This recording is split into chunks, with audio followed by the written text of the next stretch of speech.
오랜만에 뵙습니다. 비록 영상을 통해 비대면 예배를 드리지만 영이신 하나님께서 우리 가운데 오셔서 예배 받으심을 기억하며 영과 진리로 예배하는 이 시간이 되기를 바랍니다.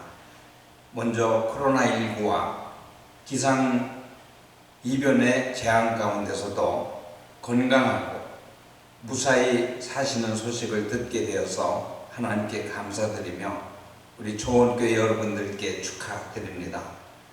초원교회와 교우님들 가정에 주님의 평화가 앞으로도 늘 함께 하기를 주님의 이름으로 축복합니다. 요즘 우리 사회는 사람에 대한 예절이 끝을 모르게 추락하고 있습니다.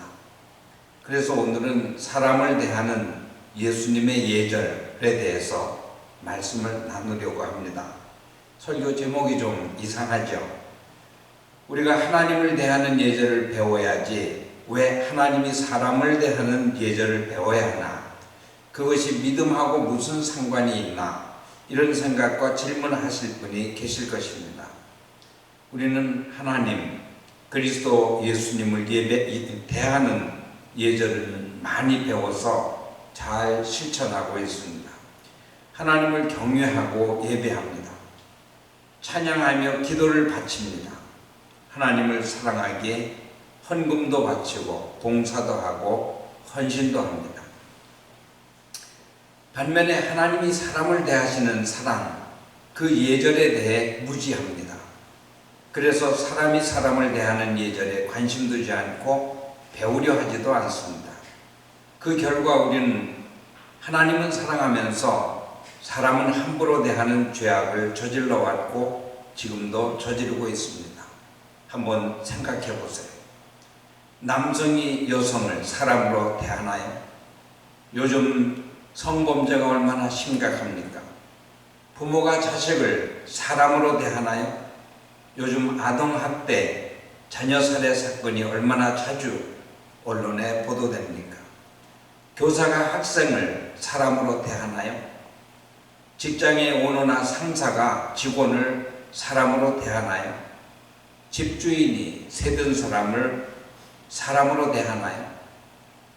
목사가 교인이 목사를 사람으로 대하나요? 사람이 사람을 대하는 예절을 상실할 때 세상이 얼마나 추악해지고 죄악이 범람하는지 여러분은 아시나요? 사람을 사람 이하로 취급합니다. 종이나 짐승이나 물건 취급을 하고 이윤의 수단이나 쾌락의 대상으로 대합니다. 하나님은 사람을 어떻게 대하실까요? 예수님은 사람을 어떻게 대하실까요? 성경을 보면 하나님은 사람을 사랑으로 대하십니다. 예수님은 사람을 사랑의 예절로 대하십니다. 하나님은 사람을 창조하실 때 하나님의 형상대로 만드셨습니다. 창세기 1장 26절을 보면 하나님이 말씀하시기를 우리가 우리의 형상을 따라서 우리의 모양대로 사람을 만들자, 그런 말씀이 나옵니다. 인권선언의 말씀입니다. 얼마나 사람을 사랑하셨으면 하나님 닮은 존재를 만들려고 하셨겠습니까? 부모는 아기를 임신할 때부터 자기들을 닮은 아기를 낳기를 바랍니다. 이것이 사랑의 마음입니다. 하나님의 마음이고 아기에 대한 예절입니다. 창세기 1장 26절 말씀에 나오는 형상, 모양이라는 히브리어 단어는 첼렘과 데무트라고 하는 두 단어가 사용되었는데 그 뜻은 형태, 모양이라는 뜻도 있고 닮음이라는 뜻도 있습니다. 닮음은 외형만 뜻하지 않고 하나님의 본성, 성품, 신격 이런 본질을 담게 만드셨다는 뜻입니다. 자녀를 보면 부모를 닮았다고 합니다. 외형이 닮았을 때도 이 말을 사용하지만 부모의 성품이나 성격, 재능 이런 본질을 닮았을 때도 사용합니다. 하나님의 형상과 모양대로 사람을 창조하셨다라는 말씀은 겉모양뿐만 아니라 속의 본질도 하나님처럼 만드셨다는 뜻입니다. 성경을 보면 또 예수님도 사람을 사랑의 예절로 대하십니다. 모든 사람을 사랑하십니다. 그 사랑은 특히 가난한 자, 아픈 사람, 작은 자, 소외된 자에게서 두드러져 보입니다. 본문 말씀은 날 때부터 눈먼 사람을 대하는 제자들과 바리새인들과 그리고 예수님을 대비하는 그런 이야기입니다. 제자들과 바리새파 사람들이 시각장애인을 대하는 태도는 예절이라고는 일도 없습니다. 우리 자신을 보는 것 같습니다. 오늘의 한국교회를 보는 것 같습니다. 1절로 7절을 보면 제자들은 시각장애로 온갖 고통을 겪고 사는 사람을 대할 때 측은지심이 하나도 없습니다. 고통을 안겨주는 언어폭력을 날립니다. 날 때부터 눈먼 이 사람의 불행이 누구의 죄 때문입니까? 이것은 언어폭력입니다. 여기서 제자들이 사람을 대하는 기준이나 가치관이 무엇인지를 보여줍니다. 그것은 불행을 죄와 연관시키는 것입니다. 소위 인과응보의 종교적 교리나 사회적 사상에 근거한 것입니다. 일이나 사건 중에는 어떤 원인이 있어서 결과를 가져온다는 이 말이 맞기도 합니다. 그러나 인간의 삶을 불행은 죄의 결과요 벌이다 이렇게 단정짓는 것은 차별이 되고 폭력이 될 수 있습니다. 힘을 가진 지배자의 이데올로기나 차별을 정당화하는 종교의 교리가 될 수 있습니다. 하나님 마음이 아닙니다. 사람을 대하는 하나님의 예절이 아닙니다. 시각장애인을 보는 예수님의 가치관은 제자들과 달랐습니다. 누구의 죄 때문입니까?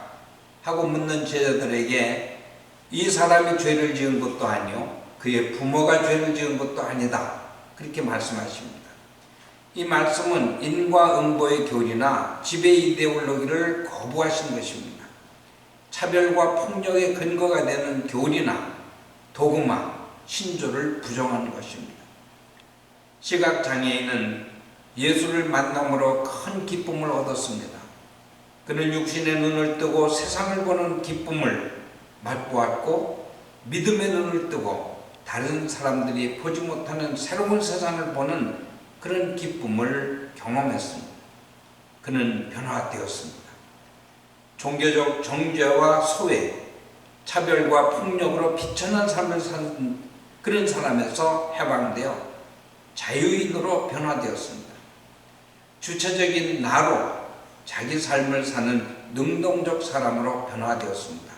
더 나아가서 당당히 자기를 알리고 예수를 증거하며 예수를 시기하고 반대하는 바리새파 사람들에게 저항하며 진실과 진리를 증언하는 투사가 되었습니다. 24절로 34절은 시각장애인과 바리새파 사람 사이에 벌어진 열띤 다툼입니다. 그가 변화되는 모습을 보여줍니다. 바리새파 사람들이 눈멀었던 그 사람을 두 번째 소환하여 신문을 합니다. 우리가 알기로 그 사람 예수는 죄인이다. 이런 거짓말로 그를 유도합니다. 이에 눈뜬 시각장애인이 대답합니다. 25절 말씀입니다. 나는 그분이 죄인인지 아닌지는 모릅니다. 다만 한 가지 내가 아는 것은 내가 눈이 멀었다가 지금은 보게 되었다는 것입니다. 거짓 물음에 팩트로 맞선 것입니다. 바리새파 사람들이 다시 묻습니다. 그 사람이 내게 한 일이 무엇이냐? 그가 내 눈을 어떻게 뜨게 하였느냐? 눈뜬 시각장애인이 또 대답합니다. 그것은 내가 이미 여러분에게 말하였는데 여러분은 고지듣지 않았습니다. 그러면서 어찌하여 다시 들으려고 합니까? 여러분도 그분의 제자가 되려고 합니까? 힐책도 하고 조롱도 해보는 말대꾸입니다. 거짓과 불의한 자들에게 이렇게 힐책하고 조롱하는 것은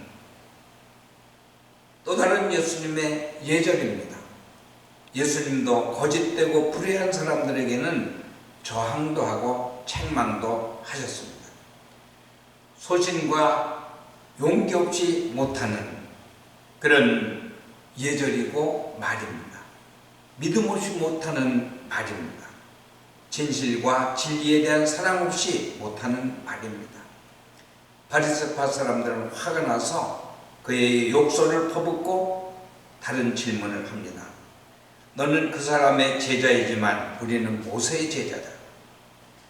우리는 하나님께서 모세에게 말씀하셨다는 것을 알고 있다. 그러나 그 사람은 어디에서 왔는지 우리는 알지 못한다. 모세의 권위로 예수와 눈뜬 시각장애인을 억누르려고 한 것입니다. 그러나 그는 주눅들지 않고 담대하게 대답합니다. 그분이 내 눈을 뜨게 해 주셨는데도 여러분은 그분이 어디에서 왔는지 모른다 하니 참 이상한 일입니다. 그가 하나님께로부터 오신 분이 아니라면 아무 일도 하지 못하셨을 것입니다. 얼마나 당당하고 통쾌한 저항이고 반격입니까? 요한복음서는 예수님의 등장이 세상이 감춘 죄를 드러내고 악을 이긴다, 그런 사실을 강조합니다. 특별히 요한복음 8장에서 16장 말씀이 그렇습니다.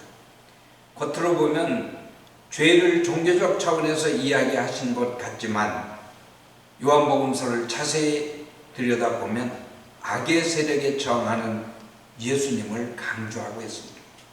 예수님이 불의하고 악한 세력에게 저항하지 않으셨다면 십자가도 없었을 것입니다. 예수님은 유대계의 적폐를 구경만 하거나 침묵하거나 알고도 모른 척 하셨을까요? 로마 제국의 횡포와 로마에 부역하며 민족을 수탈하는 유다교 지배자들을 보고 조용히 기도만 하셨을까요? 그렇지 않습니다. 예수님은 침묵을 깨고 숨겨진 진실을 들추어 내셨습니다. 불의를 비판하며 권력자들에게 저항하셨습니다. 그리고 그 저항 때문에 십자가의 고난과 죽임을 당하셨습니다. 저를 포함해서 한국교회 목사들은 신도들을 잠잠하라고, 조용히 하라고 가르쳐 왔습니다. 질문하지 말고 믿으라고, 저항하지 말고 복종하라고 가르쳐 왔습니다. 예수님의 가르침과 반대되는 가르침입니다. 성경에 반대되는 가르침입니다. 이제는 달라져야 합니다. 제주 4.3 사건을 고발하는 시인 이산한, 그의 시집 한라산에서 이런 글을 썼습니다. 세상이 지옥으로 변하는 이유는 나쁜 사람이 많아서가 아니라 침묵하는 착한 사람들이 많기 때문이다. 모든 적폐는 나의 침묵에서 비롯된다. 그것이 모여 우리의 침묵이 되고 그 침묵의 연대가 곧 침묵의 파시즘이다. 오늘 한국교회가 추락하고 망해가는 까닭은 부패한 종교인 탓도 있지만 침묵하는 착한 종교인이 많기 때문입니다. 오늘 한국교회의 큰 잘못은 조용한 것입니다. 교리에 동의하는 것을 믿음으로 알고 믿습니다만 외치고 이웃 문제, 사회 문제에 무관심합니다. 예수님 말씀이 아니라 목사의 말에 순종하며 생각 없이 아멘만 할 뿐 질문이나 이의를 말하지 못합니다. 질문도 의견도 말하지 못하도록 길들이는 것은 죄입니다. 할 말을 하지 못하고 침묵하게 하는 것 악이 됩니다. 바리새파 사람들이 그 사람을 쫓아냈다 하는 말을 들으시고 예수님이 그를 만나 대화하시며 심판에 대해 가르침을 주십니다. 39절 말씀입니다. 나는 이 세상을 심판하러 왔다. 못 보는 사람은 보게 하고 보는 사람은 못 보게 하려는 것이다. 바리새파 사람들이 이 말씀을 듣고 질문합니다. 우리도 눈먼 사람이란 말이요? 예수님이 대답하십니다. 너희가 눈이 먼 사람들이라면 도리어 죄가 없을 것이다. 그러나 너희가 지금 본다고 말하니 너희의 죄가 그대로 남아있다. 41절의 말씀이죠. 심판은 죽은 다음에나 있는 것이 아닙니다. 오늘 우리 삶의 심판이 날마다 진행되고 있습니다. 못 보는 사람은 보게 하는 구원을 받고 보는 사람은 못 보게 하는 심판을 받는 일이 날마다 일어납니다. 오늘 우리 사회는 정치를 보는 시각, 경제를 보는 시각, 사회 문제와 사건을 보는 시각이 갈라져 있습니다. 서로 내가 옳고 네가 틀렸다고 싸웁니다. 그러면서 사람을 예절로 대하지 않고 쌍욕과 저주로 대합니다. 분명한 것은 둘 중 한쪽은 보는 눈이 열리는 구원과 복을 받고 있지만 다른 한쪽은 보기는 하지만 보지 못하는 심판을 받기에 벌어지는 싸움입니다. 우리 사회는 가짜 뉴스가 팩트보다 판치는 세상입니다. 선보다 악이 기성을 부리는 세상입니다. 교회와 그리스도인이 팩트를 보고 참과 거짓을 분별하는 눈을 뜨지 못하면 보기는 하지만 보지 못하는 심판을 받으며 살게 됩니다. 사람 보는 눈을 가진 사람만 사람을 볼 수 있습니다. 그리고 하나님도 볼 수 있습니다. 사람과 하나님을 볼 수 있는 눈이 바로 사랑, 곧 예수님의 예절입니다. 신앙은 예절입니다. 하나님을 대하는 예절이 예배고 신앙이듯 사람을 대하는 예절도 예배고 믿음입니다. 마태복음 3장 12절에 이런 말씀이 나옵니다. 그는 손에 키를 들고 있으니 타작마당을 깨끗이 하여 알곡은 곳간에 모아들이고 쭉저기는 꺼지지 않는 불에 태우실 것이다. 코로나19는 그리스도인의 믿음과 삶을 시험하는 예수님의 심판의 도구일 수 있습니다. 키로 알곡과 쭉저기를 가르듯 코로나19 질병으로 참 교회와 거짓 교회를 가르는 심판이 진행되고 있습니다. 대면 예배와 대면 활동에 익숙했던 신앙생활이 이제는 사회적 거리두기, 생활 속 거리두기로 비대면 예배와 비대면 활동으로 전환되고 있습니다.